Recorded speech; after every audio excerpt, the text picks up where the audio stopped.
আপুনি জানেনে যে আপোনাৰ জন্ম তাৰিখেও আপোনাৰ ভৱিষ্যত ক'ব পাৰে? হয়, আচৰিত নহ'ব। ইয়াক সংখ্যা বিজ্ঞান বুলি কোৱা হয়, য'ত আপুনি মূল্যাংকনৰ জৰিয়তে আপোনাৰ ভৱিষ্যত জানিব পাৰে। তাত জন্ম তাৰিখ, জন্ম মাহ আৰু জন্ম বছৰৰ মুঠ সমন্বয়ক ভাগ্য সংখ্যা বোলা হয়। সংখ্যা বিজ্ঞানত 1ৰ পৰা 9লৈকে মূল সংখ্যা থাকে। উদাহৰণস্বৰূপে যিকোনো মাহৰ 4, 13 বা 22 তাৰিখে জন্ম লোৱা ব্যক্তিৰ মূল্যাংক নম্বৰ হ'ব 4। 13 তাৰিখে কোনো ব্যক্তিৰ জন্ম হ'লে 1ৰ লগত 3 যোগ কৰিলে আমি 4 পাম। আজি আমি জন্ম তাৰিখৰ পৰাই জানিম যে এজন ব্যক্তি কিমান ভাগ্যৱান আৰু তেওঁৰ ব্যক্তিত্বৰ বিশেষত্ব কি। নমস্কাৰ প্ৰিয় দৰ্শক, মোৰ ইউটিউব চেনেল মটিভেটৰ নিৰঞ্জনলৈ মই নিৰঞ্জন শৰ্মাই আপোনালোকক স্বাগতম জনাইছোঁ। আপোনালোকলৈ এটি অতি বিনম্ৰ অনুৰোধ, আপোনালোকে চেনেলটো ছাবস্ক্ৰাইব নকৰিলেও ভিডিঅ'টো এটা লাইক কৰি দিব। আপোনাৰ এটা লাইকে বহুতো অনাথ শিশুৰ জীৱন উদ্ধাৰ কৰাত সহায় কৰিব, কাৰণ আমি আমাৰ চেনেলৰ পৰা পোৱা ধনৰ এটা অংশ অনাথ শিশুৰ জীৱনটো সুখকৰ কৰি তোলাত আগবঢ়াই আছোঁ। আপুনিও আমাৰ এই যাত্ৰাত অংশীদাৰ হওক। আহক এতিয়া ভিডিঅ'টোৰ মাজলৈ আগবাঢ়োঁ। যিকোনো মাহৰ 1, 10, 19 আৰু 28 তাৰিখে জন্ম হোৱা লোকৰ মূল সংখ্যা হ'ল 1। 1 নম্বৰত থকা মানুহে সদায় শীৰ্ষত থাকিবলৈ চেষ্টা কৰে। 1 নম্বৰত থকাৰ আৱেগে তেওঁলোকক শান্তিৰে বহিবলৈ নিদিয়ে। কঠোৰ পৰিশ্ৰম কৰি নিজৰ ইচ্ছামতে পোৱাৰ পিছতহে মৃত্যু হয়। কিন্তু এই প্ৰক্ৰিয়াত তেওঁলোকে প্ৰায়ে জীৱনৰ প্ৰকৃত সুখ হেৰুৱাই পেলায়। এইসকল লোকে চাকৰিত পদোন্নতিৰ সুযোগ পাব পাৰে। ব্যৱসায়ত বন্ধুৰ পৰামৰ্শৰ দ্বাৰা আপুনি উপকৃত হ'ব পাৰে। ব্যৱসায়ত ঋণৰ লেনদেন পৰিহাৰ কৰিব পৰাটো ভাল বুলি কোৱা হৈছে। এইসকল লোকে নিজৰ স্বাস্থ্যৰ যত্ন লোৱা উচিত। ব্যক্তিগত বিষয়ত তেওঁলোকে সফলতা লাভ কৰিব পাৰে। যিকোনো মাহৰ 2, 11 বা 20 তাৰিখত জন্ম লোৱা মানুহবোৰ অতি সৃষ্টিশীল আৰু ৰোমান্টিক। এই লোকসকলৰ নেতৃত্বৰ গুণ থাকে। এই লোকসকল আৱেগিক আৰু সহায়কাৰীও, কিন্তু অতিমাত্ৰা আত্মবিশ্বাসৰ বাবে পৰাজিত হয়। এই লোকসকলে পৰাজয় সহ্য কৰিব নোৱাৰে। এই তাৰিখত জন্ম লোৱা ব্যক্তিসকলক চন্দ্ৰই প্ৰতিনিধিত্ব কৰে। এই লোকসকলে শিক্ষাৰ ক্ষেত্ৰখনৰ সৈতে জড়িত হৈ থাকিবলৈ ভাল পায়। এই লোকসকলে সন্তানৰ শিক্ষাত মনোনিৱেশ কৰে। এই লোকসকলে বিনিয়োগ কৰি ভাল পায়। সময়মতে সকলো কাম সম্পূৰ্ণ কৰাৰ লগতে এই তাৰিখত জন্মগ্ৰহণ কৰা লোকসকলে পৰিয়ালৰ বাবেও সময় বিচাৰি উলিয়াব পাৰে। যিকোনো মাহৰ 3, 12, 21 আৰু 30 তাৰিখে জন্ম লোৱা লোকৰ সিদ্ধান্ত গ্ৰহণৰ ক্ষমতা যথেষ্ট। এওঁলোকে সুস্থিৰ মগজুৰে চিন্তা কৰি সিদ্ধান্ত ল'ব পাৰে। এই মানুহবোৰ কথা বুজি পোৱা আৰু বুজাব পৰা দুয়োটা দিশতে পাকৈত। শিক্ষা, কাউন্সেলিঙৰ দৰে ক্ষেত্ৰ তেওঁলোকৰ বাবে ভাল। তেওঁলোকো কঠোৰ পৰিশ্ৰমী যদিও স্বাস্থ্যৰ প্ৰতি অসাৱধান হৈ থাকে। সেয়েহে স্বাস্থ্যৰ প্ৰতি যত্ন লোৱাটো উচিত। এই তাৰিখত জন্মগ্ৰহণ কৰা লোকসকলক বৃহস্পতি গ্ৰহই প্ৰতিনিধিত্ব কৰে। এওঁলোকে পৰিশ্ৰম কৰি সকলো কাম সম্পূৰ্ণ কৰিব পাৰে। ব্যৱসায় সম্প্ৰসাৰণৰ ক্ষেত্ৰতো এওঁলোকে এক ডাঙৰ সুযোগ পায়। এটা ডাঙৰ প্ৰকল্পত বিনিয়োগ কৰাৰ পৰিকল্পনা কৰিব পাৰে। এই তাৰিখত জন্মগ্ৰহণ কৰা লোকসকলে ঘৰৰ বয়োজ্যেষ্ঠসকলৰ সমৰ্থন পায়। এই তাৰিখত জন্মগ্ৰহণ কৰা ছাত্ৰ ছাত্ৰীসকলে পঢ়া পাতিত মনোনিৱেশ কৰি ভাল পায়। যিকোনো মাহৰ 4, 13, 22 আৰু 31 তাৰিখত জন্ম লোৱা লোকৰ পৰিকল্পনা আৰু কৌশল তৈয়াৰ কৰাৰ আচৰিত ক্ষমতা থাকে। তেওঁলোকে গভীৰভাৱে চিন্তা কৰে আৰু ভালদৰে বিশ্লেষণ কৰি কৌশল তৈয়াৰ কৰিব পাৰে। ইয়াৰ উপৰিও তেওঁলোক কঠোৰ পৰিশ্ৰমী। এই গুণবোৰ ব্যৱহাৰ কৰিলে তেওঁলোক বহুত আগবাঢ়িব পাৰে। কিন্তু আনৰ কথাত প্ৰভাৱিত হৈ তেওঁলোকৰ পৰিকল্পনাত কাম নকৰাটোৱে তেওঁলোকৰ ক্ষতি কৰে। এই তাৰিখত জন্মগ্ৰহণ কৰা লোকসকলক ৰাহুদেৱে প্ৰতিনিধিত্ব কৰে। সেয়েহে কোনো ধৰণৰ বাদ বিবাদত লিপ্ত হ'ব নালাগে। নিজৰ কথাত নিয়ন্ত্ৰণ ৰখা উচিত।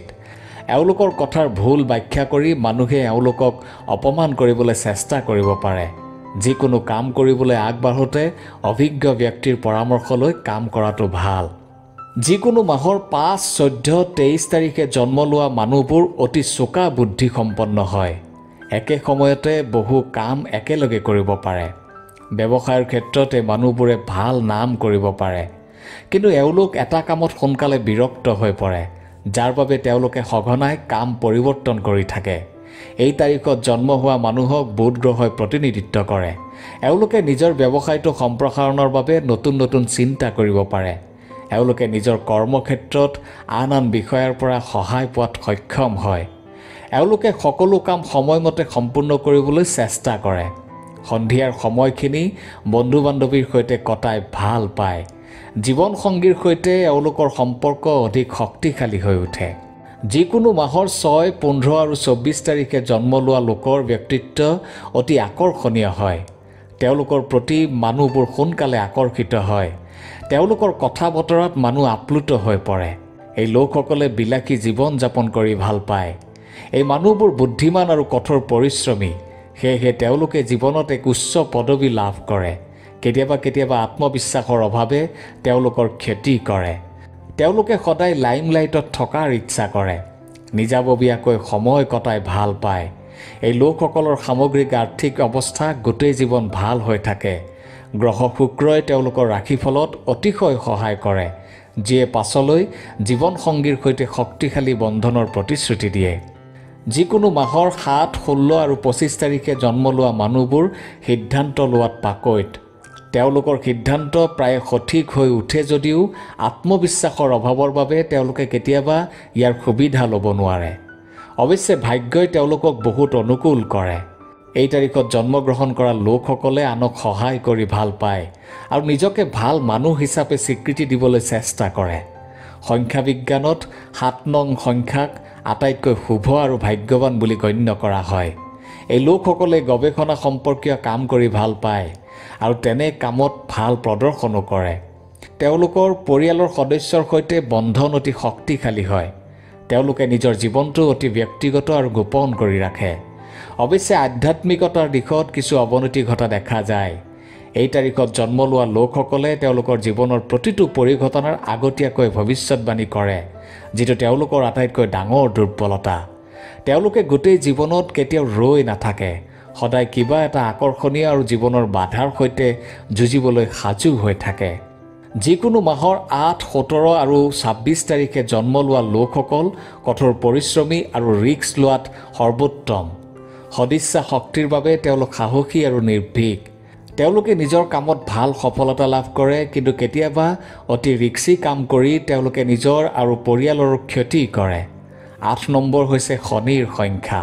সাধাৰণতে তেওঁলোকৰ জীৱনটো বাধাৰে ভৰি থাকে, কিন্তু এই বাধাবোৰ অতি সহজভাৱে পাৰ হ'ব পৰাকৈ তেওঁলোকৰ যথেষ্ট ক্ষমতা থাকে। শনি হৈছে কৰ্মগ্ৰহ, সিদ্ধান্ত গ্ৰহণকাৰী। এই লোকসকলে তেওঁলোকৰ কঠোৰ পৰিশ্ৰমৰ ফল পায়। কাৰ্যত তেওঁলোকে ব্যৱসায়ত বিশেষকৈ উৎপাদন খণ্ডত অতি ভাল কাম কৰিব পাৰে। কেতিয়াবা কেতিয়াবা তেওঁলোকৰ মন, আত্মা আৰু শক্তি এটা দিশতে কেন্দ্ৰীভূত নোহোৱাৰ ফলত তেওঁলোকৰ মানসিক আৰু বৌদ্ধিক ক্ষমতা অপচয় হয়। যিকোনো মাহৰ 9, 18 আৰু 27 তাৰিখে জন্মগ্ৰহণ কৰা লোকসকলে বিপদজনক কাম কাজ আৰু দুঃসাহসিক কৰ্মৰ প্ৰতি আগ্ৰহী হয়। পিছলৈ নিজৰ দক্ষতা চিনাক্ত কৰিব পাৰিলে এই মানুহবোৰ ভাল খেলুৱৈ হৈ পৰে।